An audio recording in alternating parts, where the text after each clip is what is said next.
Pace bene, masih di mea culpa. Sebuah kasus. Kami tidak pernah menyambut komuni dalam dua rupa. Apakah kami tidak sungguh-sungguh secara sempurna menerima tubuh dan darah Kristus? Kami hanya menyambut roti. Apakah di sana kami sudah menyambut darah Kristus? Apakah sudah sempurna cara saya menyambut perayaan Ekaristik, menerima, mengikuti perayaan Ekaristi itu kalau hanya menyambut roti yang sudah menjadi daging itu saja?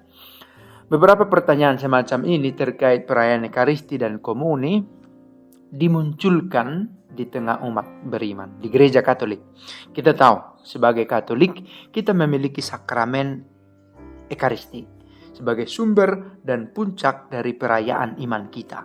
Ekaristi, kita bersyukur karena Kristus sendiri hadir secara nyata di tengah kita lewat imamnya dalam doa dan dengan rumusan dua syukur agung.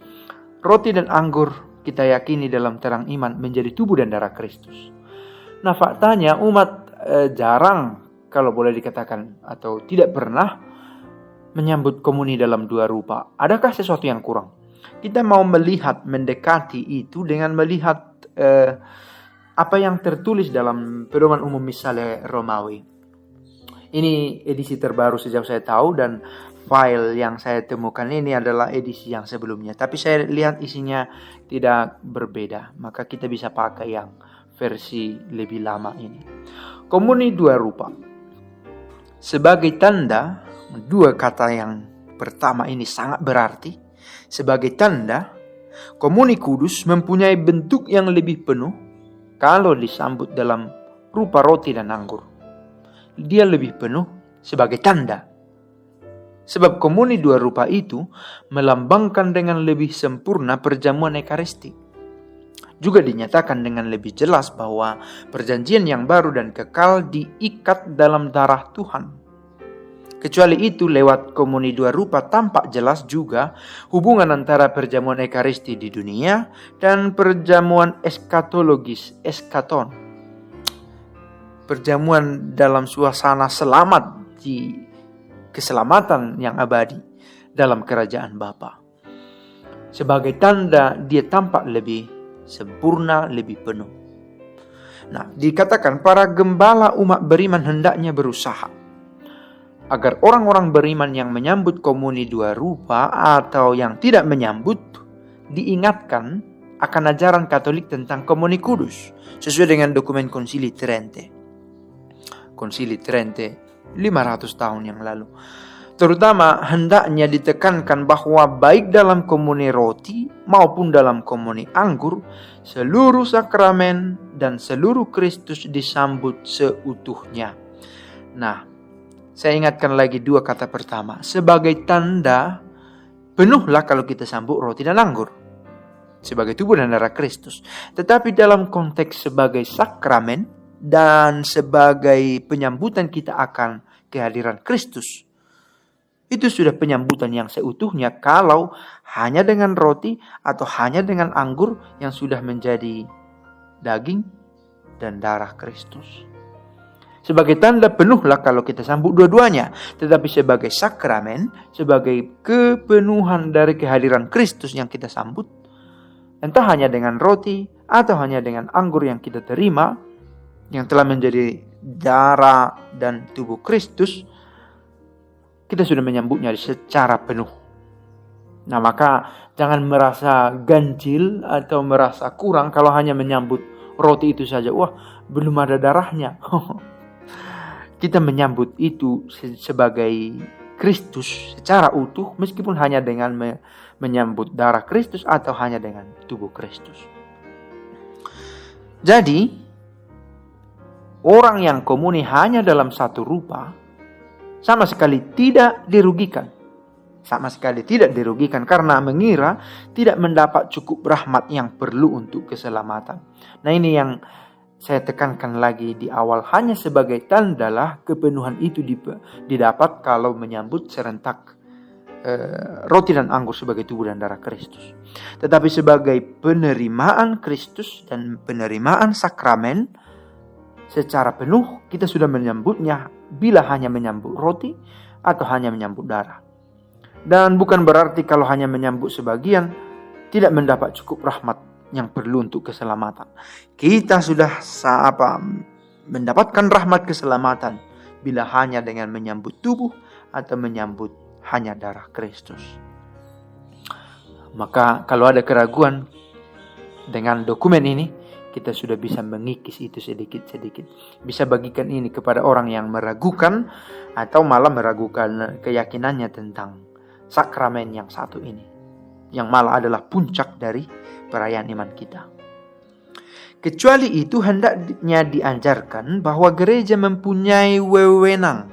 Gereja mempunyai wewenang untuk mengatur cara merayakan sakramen. Apakah dengan bahasa Latin, apakah dengan bahasa Batak, dengan bahasa Indonesia, atau sudah ada juga apakah hanya dengan gestur tubuh, sebagaimana bahasa simbol dengan gerak-gerik yang digunakan oleh saudara-saudara kita yang tunawicara, tunarungu. Toh itu diberi kemungkinan sesuai dengan wewenang gereja, asal tidak mengubah hakikat sakramen itu sendiri. Nah, ini yang digarisbawahi. Ini syarat yang harus dipenuhi. Tidak mengubah hakikat sakramen itu. Dirayakan oleh imam yang valid untuk itu. Tidak ada sanksi dan halangan dengan forma yang sama dari 2 syukur agung yang sudah ditetapkan, dengan materia roti dan anggur tidak diganti dengan materia lain. Ya, pakai tuak lah supaya lebih inkulturatif. No, tidak ada atau belum ada ruang untuk itu. Roti dan anggur dengan 2 syukur agung oleh seorang imam yang memiliki kapasitas dan potensi untuk itu. Sangat jelas.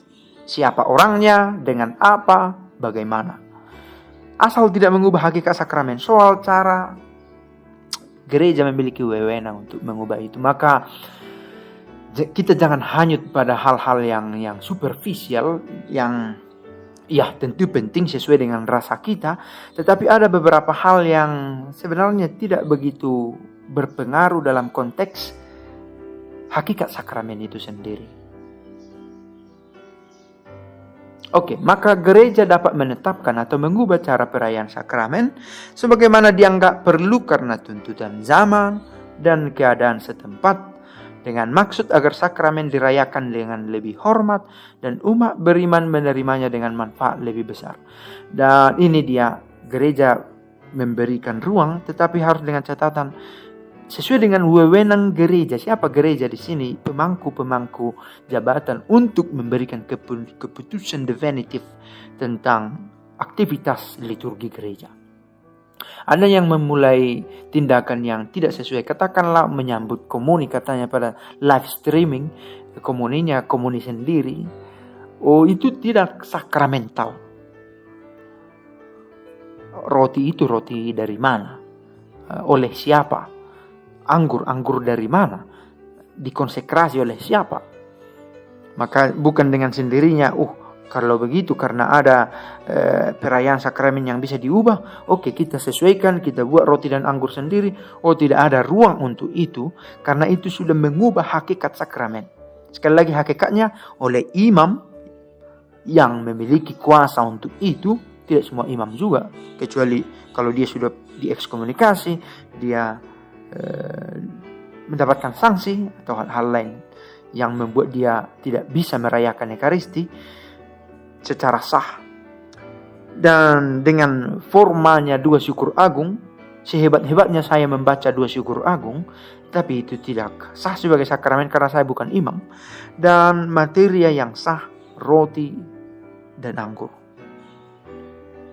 Hendaknya dianjurkan kepada umat beriman yang akan menyambut komuni 2 rupa agar mereka lebih ingin dan lebih mantap ikut dalam perayaan itu. Sebab dalam perayaan itu dilambangkan dengan lebih sempurna perjamuan Ekaristi, yang ternyata akan menyambut dalam 2 rupa, roti dan anggur, dituntut untuk memberi perhatian lebih. Saya pikir ini satu tantangan juga. Dituntut dari pihak kita partisipasi aktif yang lebih terarah. Kecuali pasal 283, kecuali dalam hal-hal yang disebut dalam buku-buku rituale, komuni dua rupa diizinkan, kecuali ada kekecualian, ada izin khusus, ada special permit. Komuni dua rupa diizinkan kepada siapa? Bagi para imam yang tidak dapat merayakan misa sendiri atau tidak dapat ikut dalam misa konselebrasi. Dalam konselebrasi, dia hadir tetapi tidak ikut konselebrasi. Lalu bagi para diakon dan para pelayan lain yang menjalankan tugasnya dalam misa, diberi kemungkinan untuk itu. Lalu bagi para anggota komunitas biara dalam misa konventual, di konvent, di biara-biara, atau dalam apa yang disebut misa komunitas, misa di komunitas di biara-biara. Serupa bagi para seminaris dan semua yang mengikuti retret, pertemuan rohani atau pastoral dalam event atau situasi-situasi khusus. Nah, bagaimana kalau saya sangat rindu baca bagian di atas, kecuali dalam hal-hal, ada kekecualian yang disebutkan dalam buku rituale, artinya di luar ketentuan itu, kalau ada yang dirasa perlu, sekali lagi masih dengan wewenang gereja, selalu ada ruang untuk itu.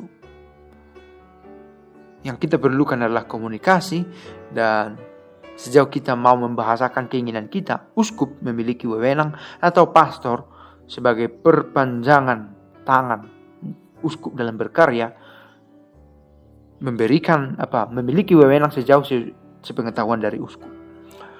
Uskup setempat dapat menentukan kaidah-kaidah, ini dia, komuni dua rupa untuk keuskupannya.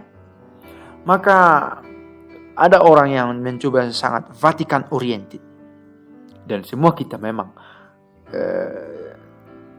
terpusat ke Roma sebagai satu kesatuan. Tetapi sebagai gereja kita memiliki ketentuan internal, lokal, eksklusif, atau apa istilahnya, hanya di satu wilayah khusus, yaitu keuskupan. Sejauh uskup, ya, dengan konsultoresnya, para penasehatnya atau orang-orang yang memiliki kualitas untuk itu, mengizinkan. Kaidah seperti itu harus dipatuhi juga dalam kapel-kapel biara untuk menyambut dalam dua rupa ini, dan dalam perayaan dengan kelompok kecil. Uskup diosesan juga berwenang memberikan izin kepada imam yang memimpin misa untuk melaksanakan komuni dua rupa kalau dianggapnya baik. Maka uskup memiliki pemikiran tentang itu. Kalau baik, ya silakan buat, katanya kepada imam, dan dilakukan. Ini dapat dilaksanakan asal umat beriman sudah diberi pengarahan dengan baik dan tidak ada bahaya pencemaran sakramen atau perayaan menjadi kacau balau karena jumlah umat yang terlalu besar atau karena alasan lain. Ada kala ketika hosti yang dikonsekrasi kurang, maka dipakailah hosti yang tidak dikonsekrasi untuk membagikan darah Kristus. Maka itu menjadi itu sangat situasional. Sekali lagi, bila uskup memberikan kemungkinan untuk itu dan itu dianggap baik. Nah, atau dalam dua rupa sekaligus, sekali lagi sejauh sepengetahuan uskup. Akan tetapi, konferensi uskup dapat menentukan kaidah tentang tata cara komuni dua rupa untuk umat dan tentang kemungkinan memperluas izin untuk komuni dua rupa. Saya pikir di stasi itu cocoklah dibuat komuni dua rupa supaya semakin membahanalah hidup beriman mereka, kata uskup. Siapa bisa melarang? Sekali lagi, karena uskup dalam konferensinya memiliki wewenang untuk memberikan kaidah-kaidah tentang komuni dua rupa ini, dengan catatan seperti di atas tadi, tidak mengubah hakikat sakramen. Kaidah ini dapat dimaklumkan sesudah diketahui oleh tahta apostolik. Oke, akhirnya ada hal-hal, nah ini hal khusus ya, yang mana yang harus dilapor ke tahta apostolik, yang mana yang bisa dieksekusi hanya dengan seizin konferensi para uskup, yang mana bisa dieksekusi hanya dengan keputusan uskup di wilayah gereja partikularnya. Nah, ada ketentuan lebih khusus tentang ini. Kita serahkan ini kepada para uskup kita. Kalau komuni dilaksanakan dalam dua rupa, seturut ketentuan piala dilayani oleh diakon atau kalau tidak ada diakon oleh seorang imam. Dapat juga piala dilayani oleh akolit yang dilantik secara liturgis. Seorang dari antara umat yang sudah diakui diangkat secara resmi untuk itu sebagai akolit. Atau oleh pelayan komunitas lazim. Yang lazim adalah imam, dan yang tak lazim adalah dia yang umat biasa. Kalau terpaksa, piala juga dapat dilayani oleh anggota jemaat yang diberi tugas hanya untuk kesempatan yang bersangkutan. Bapak mari dulu bantu saya. Lalu pastor memberikan berkat supaya berjalanlah kegiatan itu dengan baik. Minta tolong Bapak bantu saya untuk ini. Gitu. Seluruh sisa yang lebihnya mungkin istilah yang lebih baik. Kalau sisa itu seperti tidak kita pakai, diminum pada altar oleh imam atau diakon atau akolit yang dilantiknya, yang pada waktu itu melayani dan kemudian membersihkan serta mengatur kembali bejana kudus seperti biasa. Pembersihan bejana-bejana itu. Komuni hendaknya dapat diterimakan hanya dalam wujud roti kepada umat beriman yang barangkali menginginkannya. Dapat diterimakan hanya dalam wujud roti kepada umat beriman yang barangkali menginginkannya. Ada orang yang tidak tahan dengan muatan alkohol dari anggur itu, maka cukup dengan roti. Yang harus disiapkan apa itu kalau kita mau menyambut komuni dua rupa? Kalau komuni anggur dilaksanakan dengan minum langsung dari piala, hendaknya disiapkan beberapa piala. Biasa itu dalam misa konselebrasi, atau satu piala yang cukup besar. Tetapi hendaknya diusahakan jangan sampai darah Kristus tersisa terlalu banyak. Jangan sampai mabuk. Kalau komuni anggur dilaksanakan dengan mencelupkan hosti ke dalam piala, hendaknya disiapkan hosti yang tidak terlalu kecil dan tipis supaya tidak meleleh dengan cepat dan hancur sebelum tiba di mulut disambut oleh umat. Tetapi lebih teballah daripada biasanya, supaya sesudah dicelupkan masih dapat diberikan dengan mudah kepada orang yang menyambut. Kalau darah Kristus disambut dengan minum dari piala sesudah menyambut tubuh Kristus, orang yang menyambut menghadap petugas yang melayani piala dan berdiri di depannya. Pelayan berkata, darah Kristus, penyambut menjawab, amin. Seringkali kata amin ini terdengar sayup-sayup atau malah tidak ada, atau malah dengan gerakan bibir saja. Tubuh Kristus, amin. Tidak begitu terang. Maka itu bisa kita lihat supaya diperbaiki bila kurang baik. Lalu pelayan menyerahkan piala kepada penyambut. Penyambut memegang sendiri piala itu dan minum darinya, lalu mengembalikan piala kepada pelayan. Ini sangat praktis panduannya. Kemudian penyambut kembali ke tempat duduk dan sementara itu pelayan membersihkan bibir piala dengan purificatorium. Pembersih piala itu secarik sepotong kain kecil seperti sapu tangan dengan tanda salib di tengahnya. Kalau komuni dua rupa dilaksanakan dengan mencelupkan hosti ke dalam anggur, tiap penyambut sambil memegang patena di bawah dagu menghadap supaya remah-remah tidak terjatuh. Menghadap imam yang memegang piala. Di samping imam berdiri pelayan yang memegang bejana kudus berisi hosti. Dalam situasi tertentu ada juga patena khusus untuk menampung itu. Dipegang oleh misdinar, oleh akolit. Imam mengambil hosti, mencelupkan sebagian ke dalam piala, memperlihatkannya kepada penyambut sambil berkata, Corpus et sanguine Christi. Tubuh dan darah Kristus. Penyambut menjawab amin, lalu menerima hosti dengan mulut dan kemudian kembali ke tempat duduk. Cukup sekian dulu video tentang menyambut komuni dua rupa. Semoga berguna dan silahkan dibagikan dan pace bene.